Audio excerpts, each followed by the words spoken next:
Alrighty then, I guess I'm live. Aloha kakahiaka, aloha and good morning to you. My name's and I'm coming to you live from Volcano, Hawaii, in the rainforest over here, about 6 miles from Tutu Pele's house. And we've been talking about a little book of sovereignty, this little book right here. And I'm really stoked to be able to be live today and see how this works out for me because I'm wanting to broadcast again. And this little book is what got me so excited about sovereignty again because I'd been really depressed and, there's so many different narratives happening. This book talks about the two because it narrows it down, but you've got the academics who somehow seem to be in charge of everything and hold all the power. You've got all these different groups running around that somehow are able to get their hands on a hell of a lot of funding. And you've got also what I like to call the pageant people that are going around and, dancing hula for everyone and turning our political business into a pageant, into a show. Right now, we actually have Hawaiians in England glorifying the Queen of England. And I'm just not cool with that. The country of Great Britain is the biggest colonizer on the planet. They've murdered millions of people, just colonized all over the dang place. And you got Hawaiians cruising around over in England. Whoa, we're honoring the Queen. And I'm like, you guys are so crazy. But if you check out my Facebook post and you look on my story, you will see that the stick falls out the bottom of the red kahili, right behind the brother that's chanting. And the way he's walking, he's like walking flat-footed, stomping down the cement. And then the guy behind him is fussing around with the thing. And then all of a sudden, the wood falls out of the kahili. And, our kupuna are watching. They're here with us. We are with them still. So, I think Hawaiians are really confused today. They're confusing sovereignty with putting on a show. They're confusing sovereignty with, oh, these land back people. It's just another form of Fed rec. Hawaiians, get this book. It's called Our Rights to Self-Determination. It's a manifesto. You ever read a manifesto? I have, in different languages. This is ours.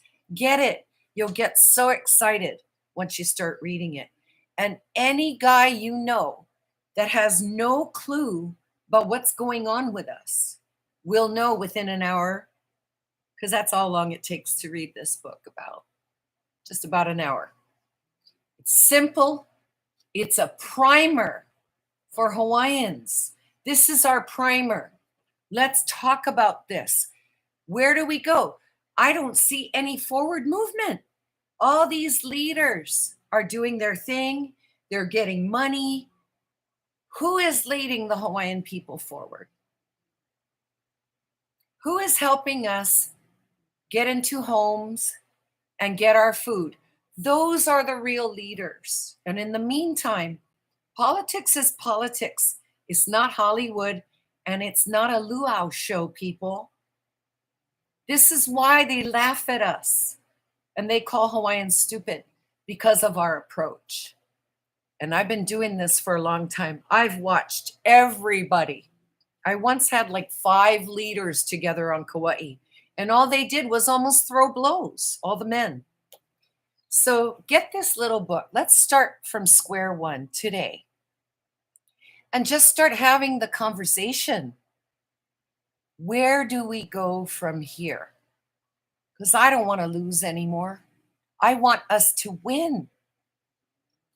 World peace is at stake. Hawaii could feed the world.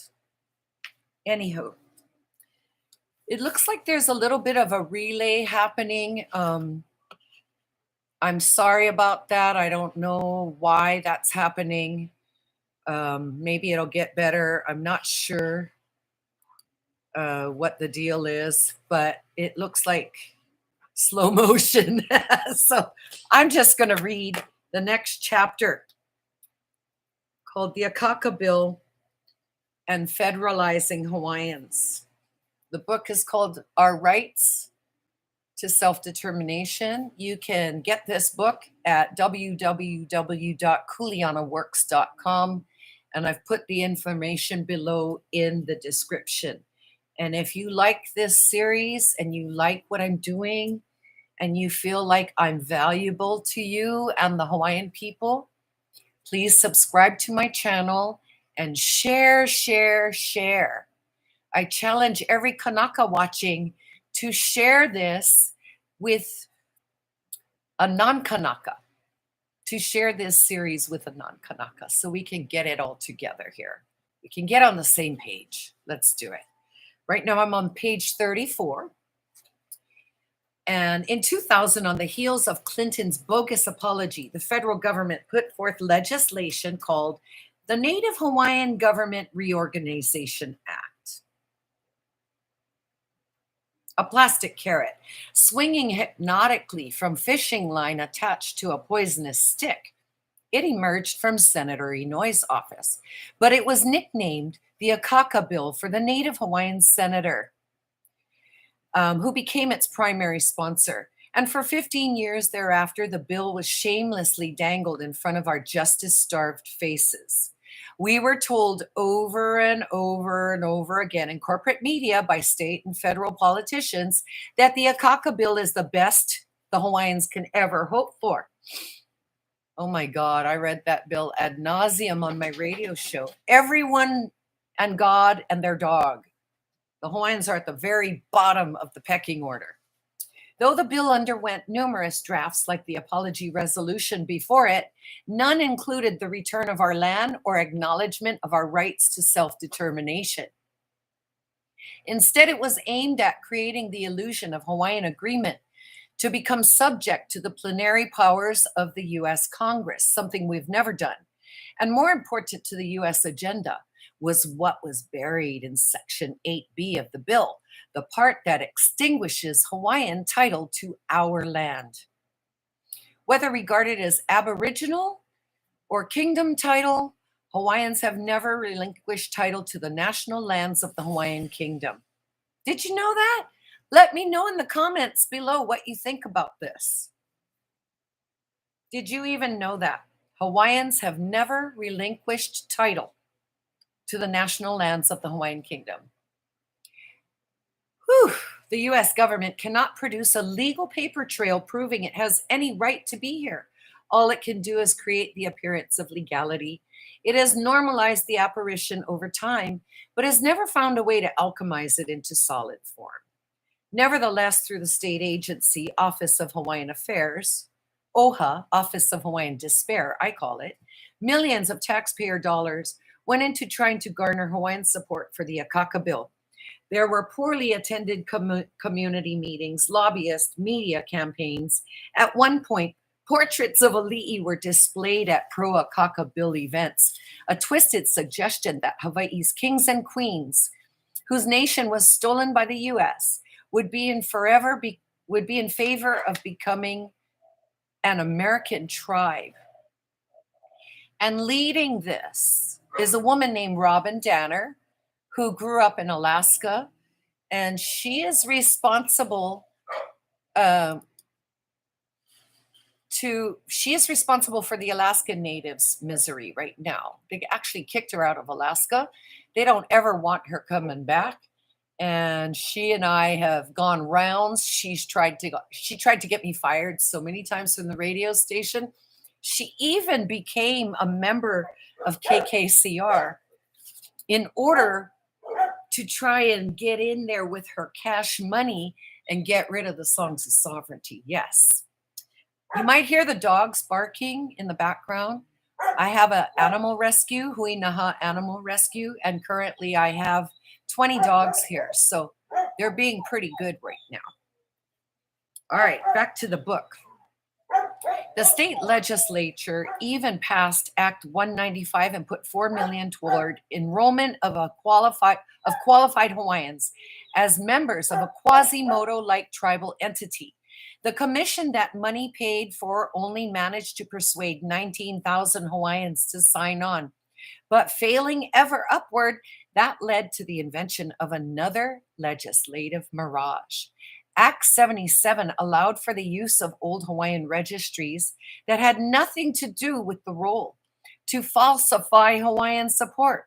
Without any consent, nearly 100,000 names of people, some of them deceased, were added to fill in the blank space they couldn't convince living Hawaiians to put ink to. And when the Akaka Bill's handlers weren't trying to cram it down Hawaiian throats, the bill was dawdling through the halls of the US Congress looking for love. Its backers worked hard to ease concerns over the likelihood that if passed, Hawaiians would clog the courts with individual land claims, in addition to collective claims for national lands. In response, the bill required all Hawaiian claims to be settled within a few short years, even though already existing clouded titles could easily take decades to clear. Also, to assuage fears some members of Congress had that Hawaiians might try to compete with the gaming industry in Vegas, the bill promised that Hawaiians would never open casinos unless the state allowed gaming for everyone. Any notion of Hawaiians getting an economic leg up as Hawaiians was dispelled before it was even imagined. See, this is the thing, Kanaka. Everything they do is on our backs. All the funding is on all of our backs, those of us who don't get the funding. It's really sick and corrupt. All right. Any notion of Hawaiians getting an economic leg up as Hawaiians was dispelled before it was even imagined.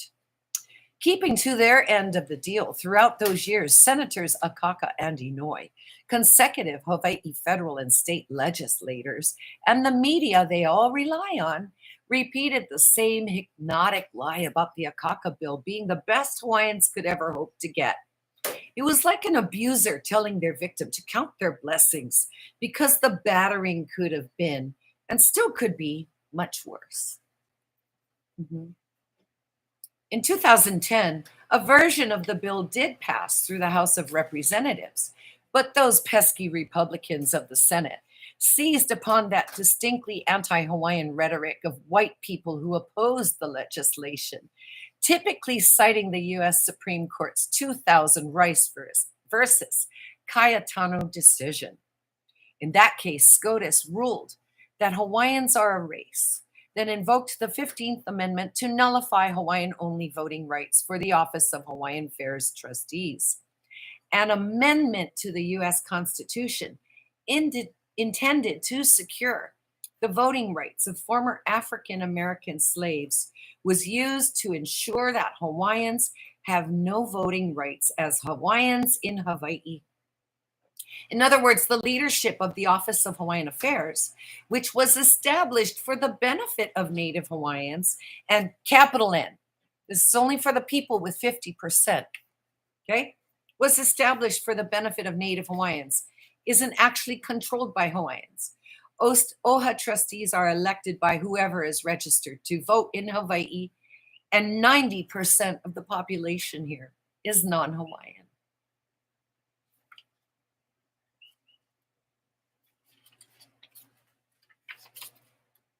This book was written for Haunani K. Trask. And right in the beginning of it, it talks about the definition of self-determination. Determination of one's mind or will by itself toward an object. The action of a people in deciding its own form of government. Free determination of statehood postulated as a right. To the next chapter, the U.S. Commission on Civil Rights versus Hawaiian Rights. I'll see you soon. Please like, share, and subscribe. And please keep sharing this link. Share it everywhere. Share all the videos. Keep sharing. Hawaiians, you're sleepwalking. We're watching what the show that UH is putting on. We're watching the shows that the Kumuhulas are putting on, the Loea are putting on. We're watching the show that the guys who have come out from nowhere that are getting funding are putting on. We're all just watching a show right now. And the US of A, the government, the feds, the state, they've all got us exactly right where they want us. Hypnotized by the show. Thanks for watching. Much aloha to you. And remember to check out my Facebook page, Songs of Sovereignty. This series is dedicated to Uncle Hank Fergestrom. Much aloha to you.